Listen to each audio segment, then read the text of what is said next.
আমাদের নাম ব্যবহার করে বিভিন্ন চাঁদা চাওয়া হচ্ছে বিভিন্ন জায়গায় এবং সিগনেচার নকল করে বিভিন্ন জায়গায় মামলা দেওয়া হচ্ছে, যে এই বিষয়গুলোর সাথে আমাদের কোনো ধরনের সম্পৃক্ততা নেই।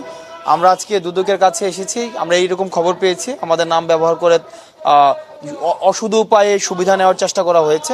আমরা এই বার্তাটি স্পষ্ট করতে এসেছি যে আমাদের লিগ্যাল কোনো অথরিটি নেই বা আমাদের নাম ব্যবহার করে বিশেষ কোনো সুযোগ সুবিধারও এখতিয়ার আমরা রাখি না। আমরা কাউকে বিশেষ কোনো সুযোগ সুবিধা দেওয়ারও আমরা এখতিয়ার রাখি না। সিস্টেমের মতো করেই চলবে। আমরা দুদকের কাছে অনুরোধটি নিয়ে এসেছি, সিস্টেম বা দুদকের যেই অ্যাক্ট রয়েছে অ্যাক্ট অনুযায়ী সব কিছু চলবে। আমাদের নাম ব্যবহার করে যেন কেউ বিশেষ কোনো সুযোগ সুবিধা আদায় করতে না পারে, এই বার্তাটি আমরা স্পষ্ট করতে এসেছি।